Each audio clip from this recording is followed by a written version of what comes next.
नमस्कार, मी कृष्णा केंडे एबीपी माझाच्या या विशेष कार्यक्रमामध्ये आपल्या सगळ्यांचं स्वागत करतो.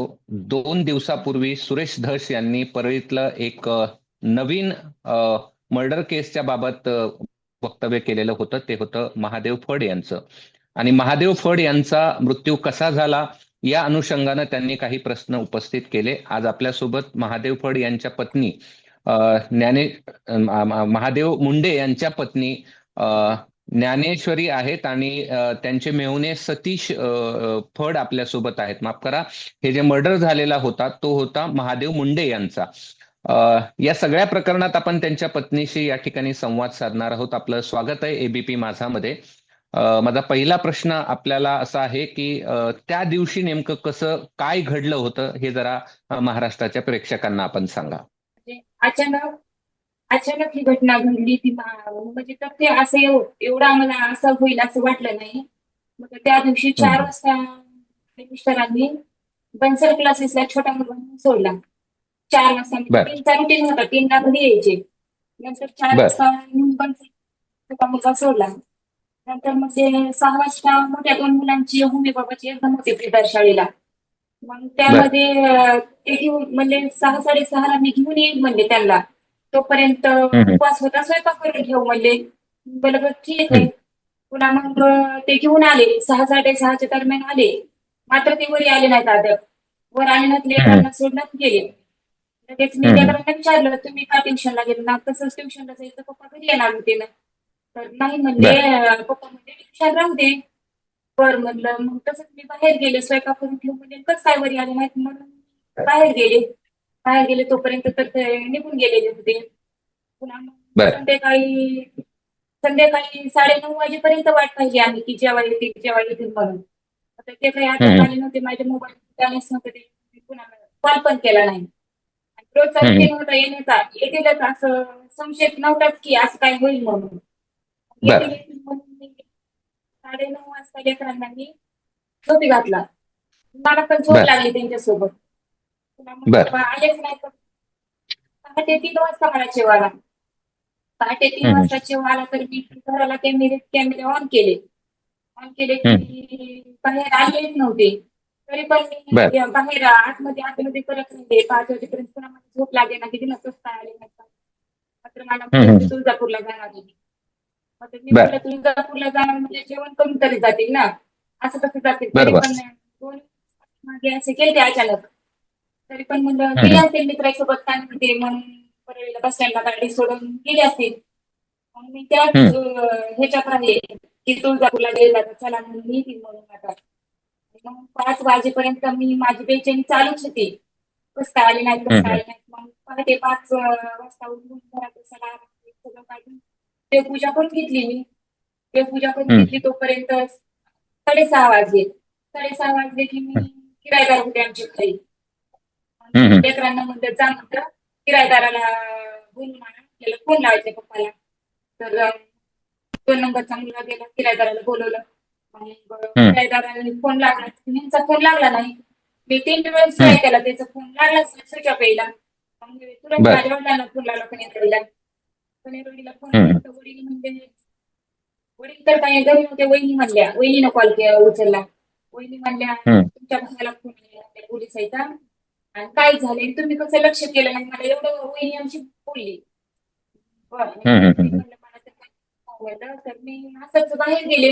बाहेर गेले की लगेच कबूतर खाली आलेला होता. खाली बर. आल्यानंतर नुकतं आम्हाला विचारलं दाजी कुठे आहेत? दाजी कुठे आहेत हम्म. म्हणल्याच्या नंतर नंतर घरी आले नाही तर तुळजापूरला जायचं म्हणजे असते तिकडे गेले असते. पण ह्याला पोलिसांचा फोन आला की हे डायरी सापडलेली आहे आणि या म्हणून. मग तर त्यांनी बर. पण अद्याप त्याला बी सांगितलं नव्हतं की डायरेक्टली मर्डर झालाय म्हणून माझ्या घरापर्यंत बर. येईपर्यंत. आणि मग बर. यांनी सांगितलं की ते झालं म्हणून मर्डर झाली या इकडं म्हणून. मग हे माझ्या घराला घेऊन गेला माझा मोठा भाऊ. बर. घेऊन बर. गेल्याच्या नंतर मग मला सगळे पाहुणे यायले तरी पण मला कोणी सांगेना की असं झालंय, मर्डर झालेलाच आहे. बर. ते मी बर. म्हणलं तुम्ही काय येतात असे अचानक कुणीच कधी नव्हतं आज काय येतात. ते म्हणजे तुळजापूरला ऍक्सिडेंट घेऊन येतात आम्ही.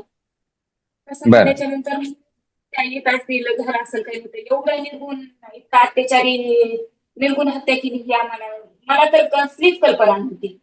कल्पना म्हणजे त्यांच्या कुणाची आर्थिक व्यवहारशी काही मतलब नव्हतं, काही नव्हतं किंवा ते राजकारणात बर सध्या नव्हते. एवढी निर्गुण हत्या का केली? का केली हाच प्रश्न आम्हाला पडलेला आहे. बर, पण त्यांनी कधी तुम्हाला बोलले होते का? काही दुश्मनी त्यांची कुणाशी होते किंवा काही होती का? काही त्यांचं काही वाद होता का? जिथं हा. करंट आहे तिथं जातच नव्हते. त्या भांडण म्हणजे असं भांडण करण्याची हे नव्हते ना, त्या भांडण ते बोलले. ते बाहेर न करे अशी दुश्मनी, जाती दुश्मनी तर त्यांची कोणासोबत नव्हतीच. आर्थिक ती राजकीय बर नव्हती, जाती ती नव्हती.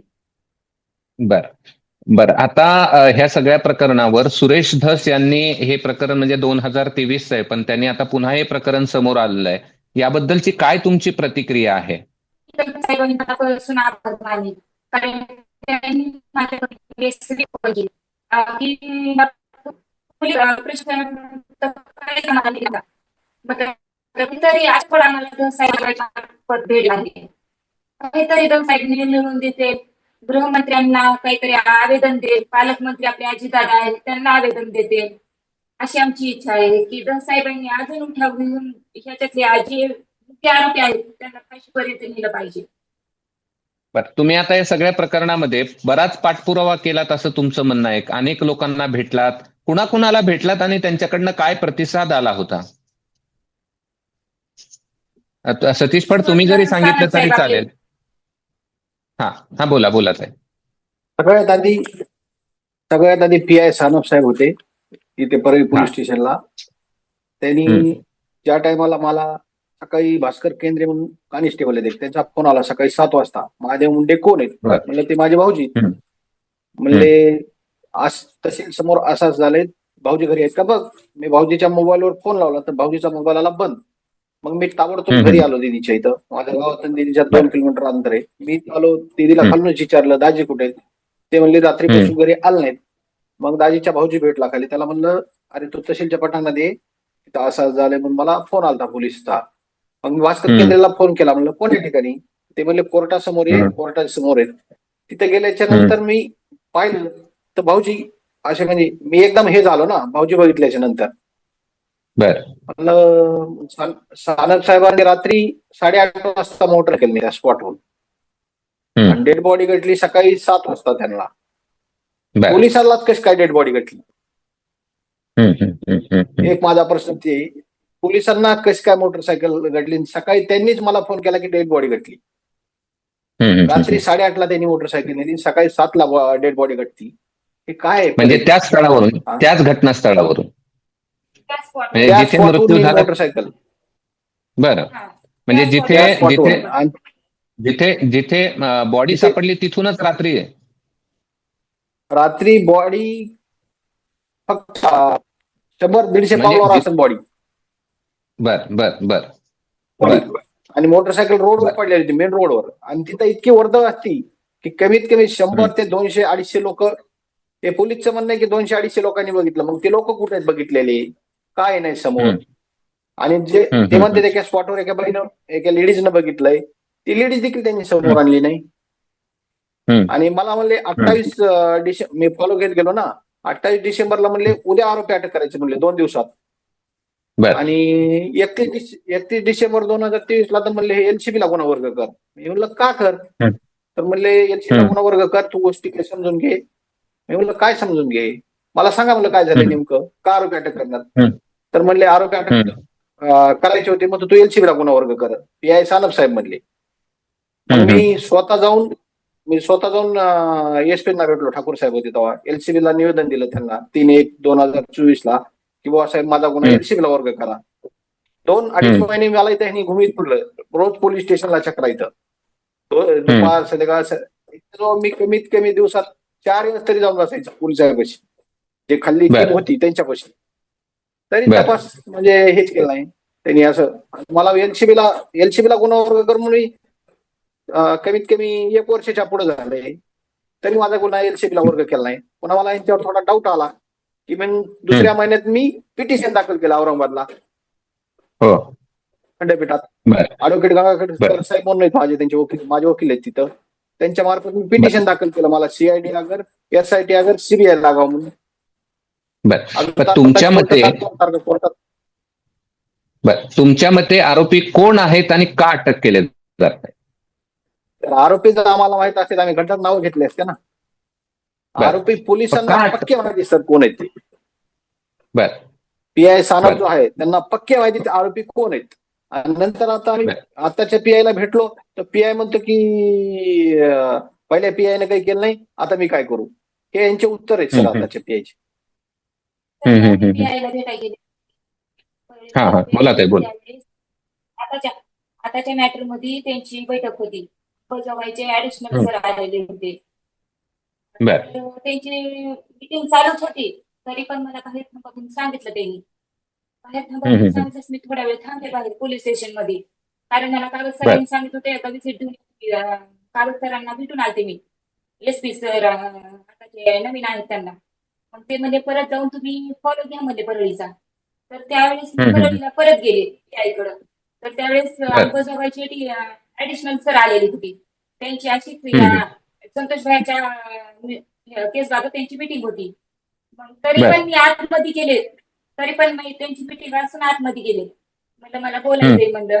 तर ते अंबाजोगाईचे सर म्हणजे ठीक आहे बोला म्हणले. तर म्हणलं सर हम्म, काय झालं? कसा कॉल आहे आम्हाला तुम्ही काय सांगत नाही आम्हाला. एसपीनी सांगितलं की भेट घ्या म्हणून अजून पीआय सरांची.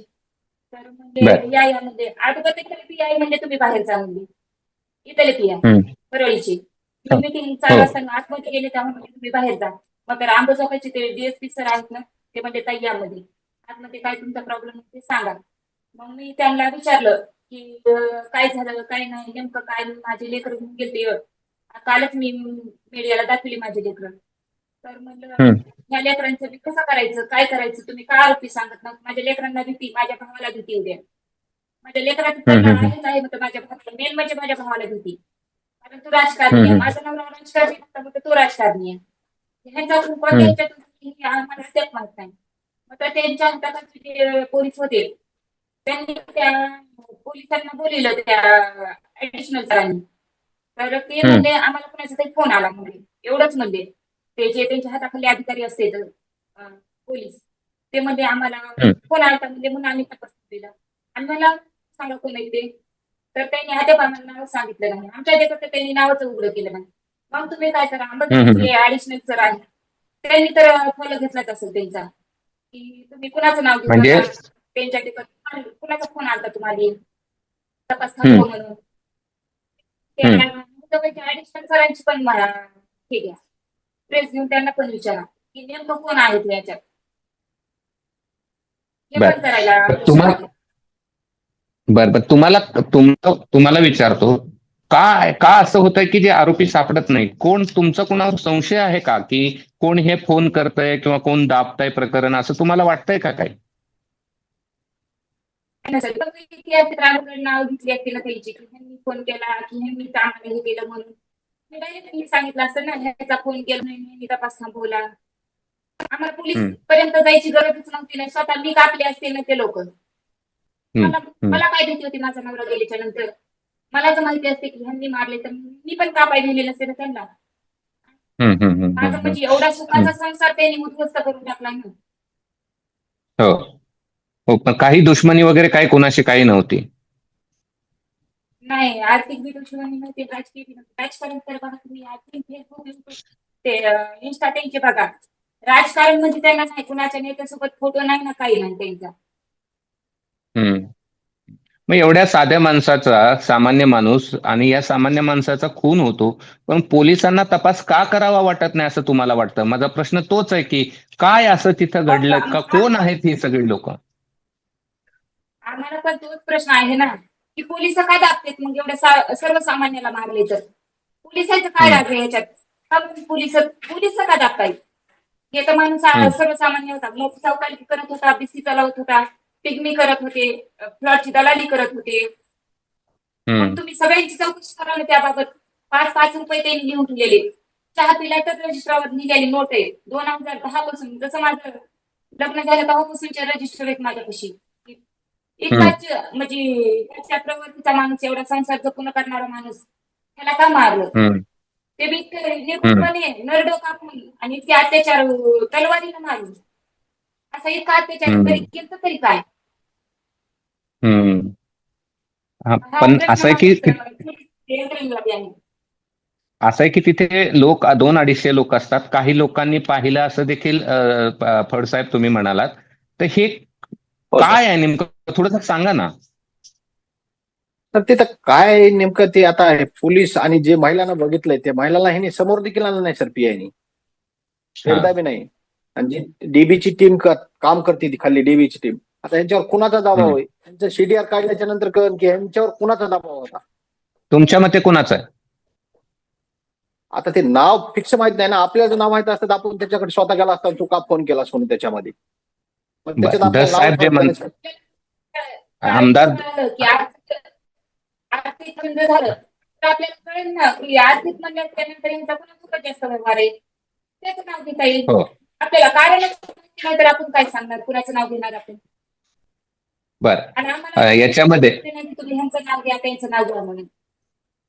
बरं असं आहे ते धस यांनी काही बोलताना असं म्हटलं की एका व्यक्तीच्या मुलासोबत किंवा वाल्मिक कराडच्या मुलासोबत ही सगळी मंडळी आजही दिसते, ज्यांनी ह्या सगळ्या खून प्रकरणात आहेत, असं त्यांचं म्हणणं होतं. त्याबद्दल तुमचं काय मत आहे? ते पोलिसांनी तपास करावा ना सर. त्याच्यात पोलिसांनी तपास हा. करावा की पोलिसांनी सीडीआर, पोलिसांचे सीडीआर जस्ट हे म्हणजे डीएस साहेब आहेत, ऍडिशनल साहेब आहेत, एसपी साहेब आहेत, ह्यांच्या खाली दबाव असला तर वरती तपास करावा सर. आज वर्ष हम्म. होऊन जर गेले ते पोलीस स्टेशनलाच गुन्हा आहे सर. 3 महिन्याच्या वर गुन्हा डीएसपी ऑफिसला वर्ग करतो, तरी त्यांनी डीएसपी हम्म. ऑफिसला सोडा, एलसीबीला सर वर्ग केला नाही. एलसीबी स्पॉटवर आली नाही, साधी स्पॉटवर एलसीबी. बीड हम्म. पोलीस एवढी निष्कर्ती सर. पण केलं नव्हतं. मुद्दामून लगेच काय सरकार सरकार दारी नाही, म्हणून तिथं लगेच स्वच्छ करायला चालू केलं. ते नाही, दिवसात झाला की नव्हती स्पॉट. धस असं पण म्हणतात की त्यातले जे मुख्य आरोपी होते ते बदलायला लावले. याबद्दल तुमचं काय मत आहे? की नाही त्यांचं म्हणणं आहे की जे होते नाही त्यांचे नाही नावं नाही. काढून टाकायला लावले. नाव कुणाचं घ्या म्हणून काही प्रेशर नव्हतं. अगर पोलीस यंत्रणेवर समजा, पोलीस यंत्रणेवर डायरेक्ट कुणीही असो डायरेक्ट फोन करून सांगू शकत नाही की ह्याचं नाव घे म्हणून. जेव्हा हा. आपण समजा जे फिर्यादी त्यानं जर नाव घेतलं तर आरोपी होतो ना. हम्म. हम्म. फिर्यादीने जर नाव घेतलं तर आरोपी होतो. असा कुणी कुठं कसा आरोपी होईल सर? आता काही लोक राजकारणी बर. पोरी भाजून गेले त्यांची त्यांची. त्या हम्म. टायमाला ते पंकज ताईकडे होते. बर. बर. जे आहेत ना ते म्हणते आमचं नाव घ्यायला लावित होते. आता काल तुमच्या TV9 ला बाईट दिली त्यांनी. ते म्हणतात की माझं नाव घ्या. हम्म. नाव घ्यायला कुणी लावलं? पोलीस यंत्रणा नाव घेते का? पोलीस यंत्रणा कशी नाव घेईल? मग दस साहेब असं नाव घेतात का? दस साहेबांना पण तुम्ही विचारा की डायरेक्टली तुम्हाला असं कोण सांग. हम्म. हम्म. हम्म. हम्म. बरं आता आता नवीन एसपी. पोलीस यंत्रणेने तुम्हाला सांगितलंय. बर असं आहे की असं त्या बर. मुलांसोबत फिरतो ते आरोपी की त्यांचं नाव घ्या म्हणजे मग पोलीस यंत्रणेच म्हणजे काढायला तुम्ही हे पण हम्म. माहिती काढा. बर आता तुम्ही नवीन एसपींना भेटलात का? त्यांचं काय म्हणणं होतं? नवीन एसपी सर तर मला डायरेक्टली म्हणजे तिथं 100% तुमचा काही रिझल्ट काढून देईल. 100% बर. मी ह्या केसची माहिती काढेल आणि आरोपींना अटक करेल. ते तर मुले होते थोडे शांत होते हे प्रकरण संतोषभराचं. नंतर मी करतो पुन्हा परळीला येऊन व्हिजिट दिली ना त्यावेळेस माझे वडील भेटले. वडिलांना म्हणजे ना हम्म. 100% रिझल्ट लागलाय म्हणजे 1% बाकी हम्म. म्हणजे 1% माझ्या हातात आहे तो मी करतो म्हणजे. बर आणि तुम्हाला काही वरिष्ठ यंत्रणेला काही सांगायचं का या सगळ्या प्रकरणातून? कारण 4 PI होतात, तपास होत नाही, आरोपी पकडले जात त्याच्यामध्ये नाही, सर 3 PI गृहमंत्र्यांना काय? त्याच्यामध्ये आपण दम बोल. डाटा असतो त्यांच्या छटाने. दम डाटा काय असतो आपल्याला माहित नाही. त्यांचा दम डाटा घेतला होता त्यांनी. ते दम डाटा छटायला आपण सायबर स्वतः आपण लावला होता. म्हणजे त्यांनी त्यांच्या मार्फतच लावला होता. API सपकाळ हा. साहेब पण होते. त्यांनी हम्म. त्यांच्यातर्फे लावला होता आपण दम डाटा. म्हणजे ते काय असतं नंबर काहीतरी काढतात म्हणून तिथले स्पॉटवरले त्या टायमाचे. बरोबर त्यांनी बरोबर. दम हा. डाटा छाटण्यासाठी दीपावलीला मुंबईला गेलते. तिथे एक हम्म. मशीन 2.5-3 लाखाची मशीन असती. ती मशीन आपण त्यांना घेऊन हम्म. दिली स्वतः. आर्थिक बर. आपण ते स्वतः पाटील ते माणसं दमडाटा अतुल डुबे म्हणून आहेत कोणीतरी मोठे साहेबर आहेत. हम्म. त्यांच्याकडे हम्म. पाठवलं सपकाळ साहेबाला. API सपकाळ साहेब तिकडून आले. ते बर. म्हणले 6 माणसं PI साहेब म्हणले ना महाजन साहेब आपले सानप साहेब की उद्या परवा आरोपी अटक करतो. हम्म. आणि दमदाटा छाटून आलाय मुंबई म्हणले की आज उद्या हम्म. आरोपी अटक करतो. आरोपी अटक करतो हम्म. म्हणले काय पुन्हा 31 तारखेला म्हणले LCB ला गुन्हा वर्ग कर. मग तिथं डाऊट वाढला ना सर माझा. यांच्या कुणाचं तरी प्रेशर आहे. आता कुणाचं प्रेशर पुन्हा आहे हे वरिष्ठांनी हा काढा. आणि त्या जे PI आणि जे खाली टीम काम करत होती समजा डीबीची, त्या डीबीची CDR काढावं. म्हणजे कुणाचं प्रेशर आलं तर त्या टायमाला कळून जाईल आपल्याला. बर बर. धन्यवाद. तुम्ही एबीपी माझाशी संवाद साधलेला आहात. निश्चित बोला बोला SIT बोला बोला त्याच्यामध्ये बोला. जशी संतोष देशमुख भैयाच्या ह्याच्यात SIT लागली तशी आमच्या त्या SIT ला आम्हाला न्याय द्यावा सर. CID कडे प्रकरण CID कडे SIT कोर्टात तुम्ही सर पिटिशन दाखल केलं औरंगाबाद कोर्टात. देवेंद्र फडणवीस आणि आपल्या पालकमंत्र्यांना बी की जसा त्यांचा न्याय करायला तसा आमचा पण न्याय करा. आम्ही बी एक ओबीसी वाटवत परळी शहरात एवढं काही नाही की परळी शहरात प्रत्येक मर्डरच होतो, पण हे सर्वसामान्य मर्डर आहे. ते काही असा राजकीय मर्डर नाही, काही नाही. ते बी जर कोणाचा दाखल असला ते बी काही बाहेर काढा. एवढंच आहे की त्यांनी SIT दाखल करावी त्यांनी. बर. त्या डम डाटामध्ये 6 नंबर निघाले होते असं काय पोलिसांनी सांगितलं होतं असं तुम्ही सांगत होता, ते थोडं सांगा. ते सपकाळ साहेब म्हणले होते, PI सपकाळ साहेब. त्यांचं लगेच पोलीस स्टेशन भेटलं, त्यांना लगेच त्यांची बदली झाली सर. PI सानप साहेबांची बदली झाली. आता ज्या नवीन आले तर त्यांना म्हणले ते म्हणते त्या PI ने काय केलं. आता आम्ही कुणाला न्याय कुणाला मागायचं. नवीन PI म्हणजे काहीतरी न बदलल्या म्हणजे झाला 3 महिने झाला असतं काही होऊ शकत नाही. मग असं असते काय प्रशासनात असं आहे काय. मग हे बी प्रश्न आहेत आमचे. तुम्ही डायरेक्टली कसं म्हणू शकतात की आता काहीच होऊ शकत नाही. आम्हाला निष्पन्न झाले नाहीत म्हणजे आरोपी तुम्हाला काय सांगा. आणि तुम्हीच म्हणतात 6 नंबर आले, तुम्हीच म्हणतात कुणाचे की फोन आले आणि तुम्हीच आम्हाला म्हणतात कलमा बदलल्या आता काही होऊ शकत नाही. मग असं कसं न्याय म्हणून सर्वसामान्याला न्याय नाही का. धन्यवाद. तुम्ही एबीपी हा बोला बोला ताई बोला. नाही एवढंच की आमच्या परिवाराला न्याय मिळाला पाहिजे. धन्यवाद. तुम्ही एबीपी माझा आमच्या धन्यवाद. तुम्ही सर्वसामान्याला न्याय मिळेल अशी आम्ही गृहीत धरू. निश्चित न्याय मिळाला पाहिजे. 6 नंबर कुणाचे होते हे स्पष्ट केलं पाहिजे. नेमका दबाव कुणाचा होता, कोण हे प्रकरण दाबवायचा प्रयत्न करत होतं हे देखील समोर आलं पाहिजे.